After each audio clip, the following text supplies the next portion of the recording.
3 sisters cheating and swapping their husbands.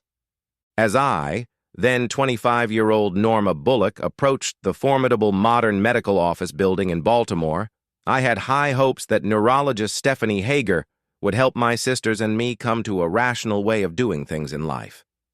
Dr. Hager was considered an expert on amnesia at Johns Hopkins University School of Medicine. She was a part-time professor and had her own practice. It took me a while to get an appointment with her on the recommendation of a physician friend of mine.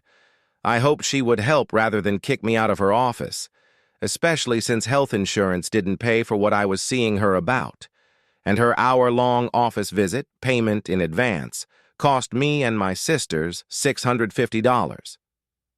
I met the friendly receptionist in Dr. Hager's luxurious hallway, which she apparently shared with 2 other neurologists. I had to wait about 2 minutes before the receptionist ushered me into Dr. Hager's office. Before entering, I turned on my hidden recording device. I wanted to show it to the nurses and not get anything mixed up. Dr. Hager's office was sophisticated and luxurious, but not ostentatious.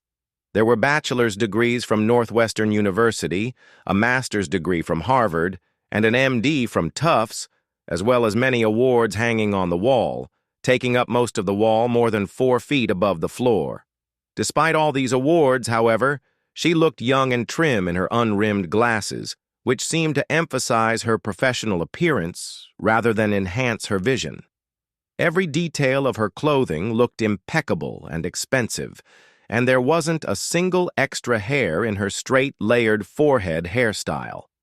Below, I am only listing those portions of our conversation that are relevant. On the phone, Norma, you said you wanted to get right to the point and ask me some questions about amnesia, especially in relation to pregnancy. However, I think in order to give you the best advice, I need to know some details. There's a lot we can do in an hour. Thank you, Dr. Hager. Of course I'll provide you with the information, but first I want to confirm, everything we're going to talk about is subject to doctor-patient privilege, correct? Unless you tell me you're going to commit a crime that will negatively affect someone else, then yes.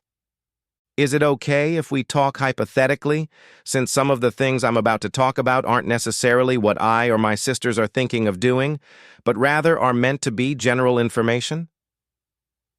Yes, Norma. We can talk hypothetically. Great. So that I don't have to keep repeating myself, can I preface my statement with, everything is hypothetical unless I say it isn't? Fine. Everything is hypothetical, Dr. Hager replied with a smile. I am one of the identical triplets, which I understand only happens in 1 out of every 200 million births. My sisters are Gail Minton and Julie Frost. We're both 25 years old.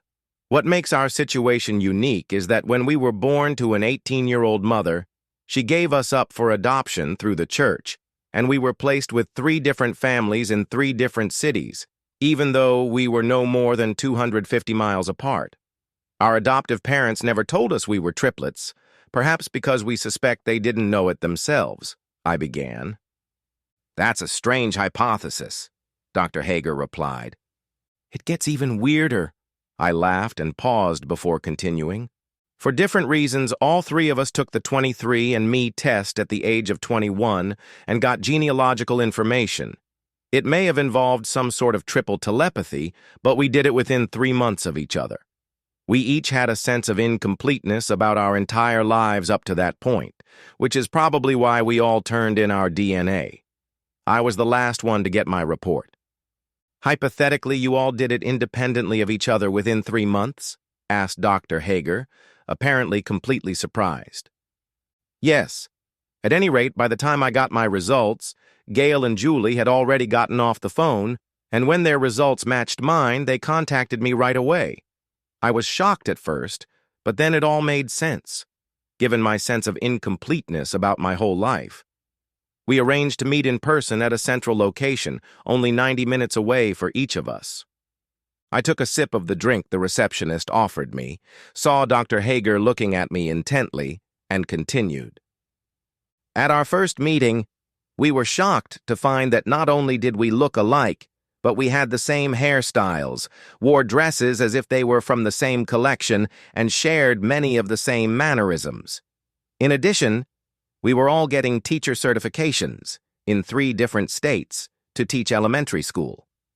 We all had boyfriends who were about 18 years old, and judging from their pictures, they all looked like each other, though they differed in size, profession, and age. I suppose it's hypothetically not unusual for identical triplets to have similar mannerisms and tastes, Dr. Hager offered, then sipped her drink. The 3 of us went much further, I continued. I think all of our manners were genetic rather than environmental. We laughed the same way, expressed ourselves the same way, and had the same views on politics, religion, and pretty much everything else. The weirdest thing, perhaps, was that we all really wanted to get some weird guy, but knew our guys were strictly monogamous and didn't want to risk messing up the relationship. Anyway, after dating for a full 28 hours and even sleeping together in a hotel on a California king bed, we promised to keep in touch. To that end, we bought 3 landline phones and vowed never to use them except to talk to each other. Dr. Hager raised her eyebrows at some of the things I said, especially about wanting someone else's boyfriend, but didn't interrupt. Let me cut a long story short since I need to get your advice within the hour, Doctor. Hager.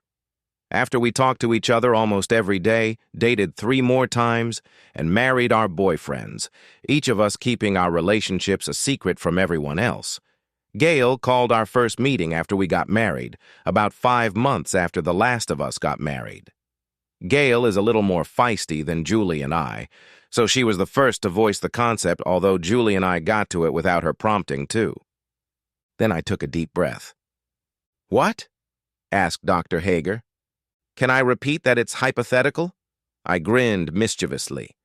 I said yes. You don't have to repeat it. She smiled. Gail's idea was for each of us to have sex with the other's husbands, fulfilling our need for someone else's husband without our husbands ever finding out. Julie and I agreed right away. We knew we would have to learn a lot of each other's history and make sure our bodies and faces were identical in every way to pull it off, but we were immensely excited to try. With excitement, I nearly spilled my drink trying to take another sip. That same day, we went to the spa and had the staff make us physically identical in every way. This included cutting our hair to the same length, matching nail polish, piercing our ears since Julie and Gail had pierced theirs, and even forming cuts on Julie and I's knees that would eventually form a scar like Gail's, and doing the same over Julie and Gail's hairlines to match those on my head. Then we bought exactly the same shampoo, toothpaste, perfume, and makeup, and practiced applying makeup so that it would be identical. We also told Julie to start exercising just like Gail and I have over the years, as she needed a little more muscle in her arms and legs. We were incredibly successful. When we met again 9 weeks later, no one could tell us apart. We ran about a dozen tests, and they were all 100% successful. Wow! Minus was Dr. Hager's only comment. That's when we first contemplated having sex with each other's husbands. We exchanged detailed accounts of what we had been doing for the past few months, including photos and short videos showing our interactions with our husbands, our adoptive parents, and a few close friends. We decided that I would have sex with Julie's husband, Bill, Julie with Gail's husband, Kevin, and Gail with my husband, Cameron. We planned 3-day weekend trips with our husbands to places far away from each other. We were all a little nervous, but excited. Dr. Hager sat down on the edge of her chair with her mouth open. She seemed interested in me. I can tell you about my experience firsthand, and Gail and Julie can tell you from their words. It was so amazing. I experienced more pleasure in those 3 days than I had in 2 weeks. Everything around me was so vicious and arousing, and my attraction was very inspiring to Bill. I really liked Bill, and by the end of the weekend, we were both sightless and walking on our feet. His final comment was, "That was the best sexual experience of my life. God, I love you so much." I took another sip. I thought Dr. Hager's eyes were about to pop out of her head. Gail and Julie's experience was very similar, although I'd like to believe mine was the best. Either way, it gave us a reason to keep going. Over the next few years, I made love to Bill 4 more weekends and Kevin 4 more weekends.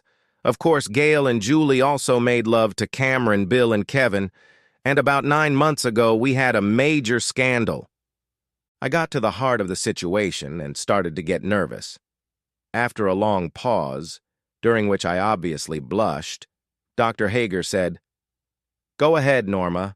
I'm not going to judge your hypothetical situation. You can relax." I took 2 deep breaths and then continued. None of the 3 of us were in a good mood during our meeting. We talked in low voices, unlike us, for 2 days until Gail said, "We're acting like zombies. If I say what I want to say without judgment, will you 2 open up too?" Julie and I agreed, and Gail continued, "I've fallen in love with Cameron, and I want to be his wife instead of Norma's." Dr. Hager's eyeballs seemed about to pop out when I continued. After the initial shock, Julie said, "I fell in love with Kevin and I want to take Gail's place." You'd think my circuits went into overdrive at that point, but instead I grinned. I have a crush on Bill, so we can trade threesomes. After that, all hell broke loose. We all knew that if we had kids, we wouldn't need to swap again, so we each took another weekend with the husband of our desire to make sure it was exactly what we wanted. We confirmed that we want it. Now comes the hypothetical question. I hesitated. When it began to look like I wouldn't be able to continue, Dr. Hager nudged me. "Go ahead and finish your hypothetical question." I swallowed hard and continued. "We'll all be changing jobs at the beginning of the summer when school ends, so we won't be working with people we should know. Our cycles are about the same, too, and we'll have our IUDs removed on the same day. We plan to switch the week after graduation, get pregnant with our new partners as soon as possible, and then continue our lives with them. We are concerned that even though we now know each other's lives pretty intimately, there is a real possibility of future lapses. So we were wondering if we have false falls during pregnancy when we hit our heads, can we use selective amnesia as a convincing excuse to miss some things? And finally, could you meet with us and our new husbands after our accidents and tell them that selective amnesia is possible?" Dr. Hager looked at me for a long time. Then she stared out the window for a few minutes, took some kind of reference book from the shelf, leafed through it, and finally, after a 10-minute delay, when my time was almost up, she said, "There have been cases, especially in pregnant women, where head trauma has caused selective amnesia. In other words, while very rare, about as rare as identical triplets, it is possible. If I were approached separately by 3 different women and their husbands to discuss the possibility of this happening, I would have to say, yes, while not likely, it is possible. And of course, I would have to keep my relationships with all 3 women separate, honoring doctor-patient confidentiality."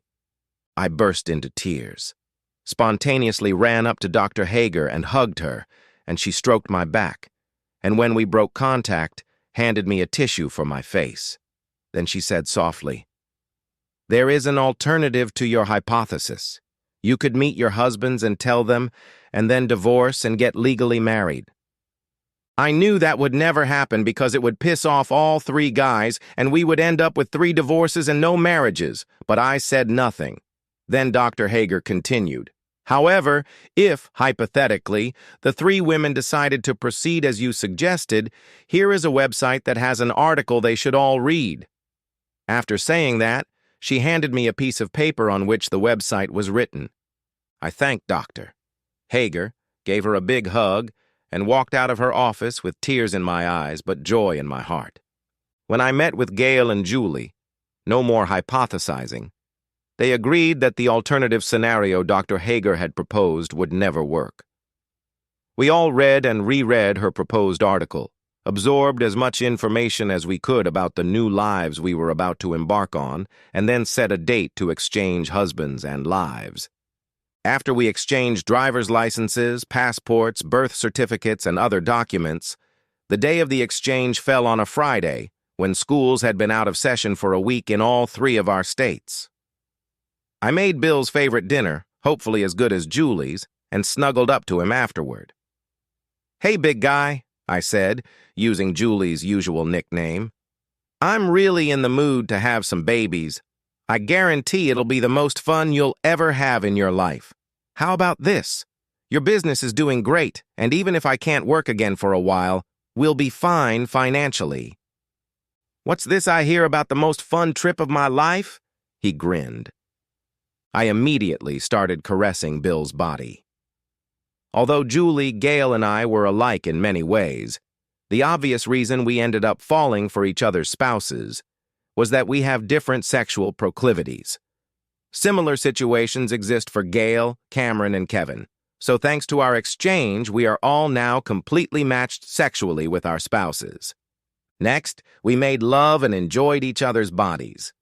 When we came to our senses, I pressed myself against Bill and we exchanged kisses. He grinned.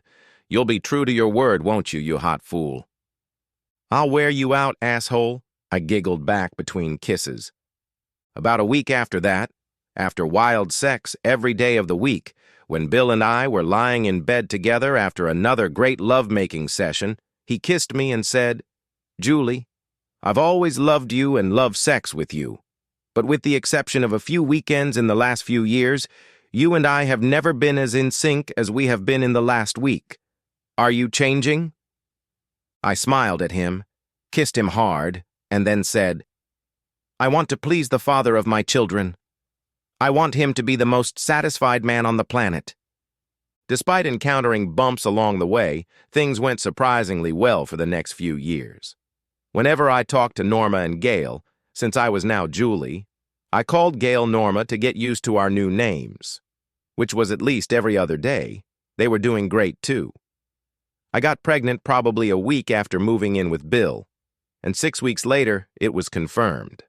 I pretended to fall and got a sore on the back of my head that hurt a lot and faked almost complete amnesia for a while. Bill and I went to see Dr. Hager, who gave us a copy of an article she had given me long ago, which my sisters and I had practically memorized by heart, and Bill left believing that, though rare, my then selective memory was real. I gave birth to a healthy, beautifully bouncing baby girl, whom we named Mary Elizabeth in honor of Julie's foster mother and Bill's mother, almost exactly on her due date. Norma also gave birth to a healthy baby girl about 3 weeks after me, and Gail gave birth to a healthy baby boy about 10 days after Norma. All the fathers were extremely happy. Things probably would have gone fine for the rest of our lives, but when Mary was about 14 months old and Norma and Gail's children were about 13 months old, we got greedy. Although Bill was my best partner, I lacked some of the habits that Kevin, and especially Cameron, had, so I began discussing another weekend exchange with my sisters. The ravenous sisters were in agreement. The problem was that it was more complicated with the kids, and we had to swap kids rather than husbands.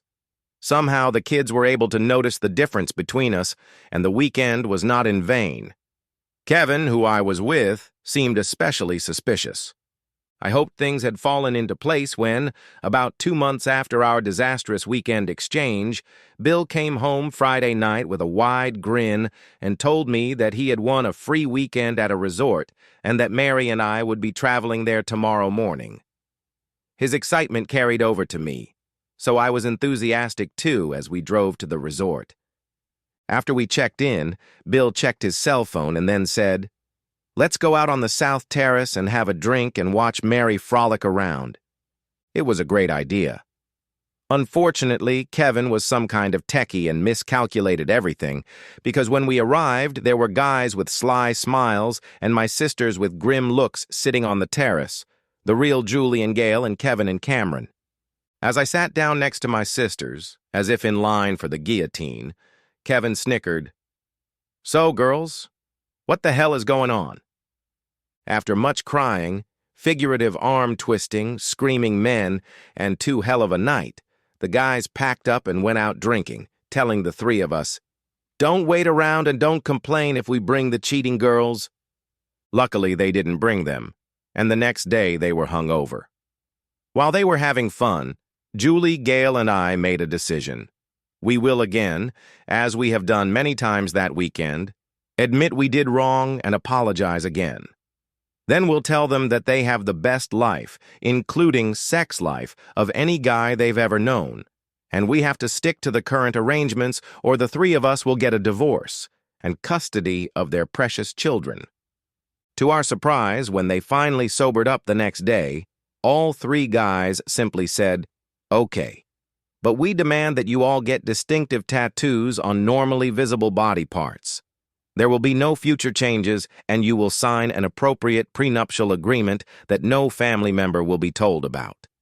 4 months later, we're all doing great. The guys admit that switching has improved their love life, and we cannot be distinguished from each other not only visually, but also in character. Only our sexual proclivities distinguish us.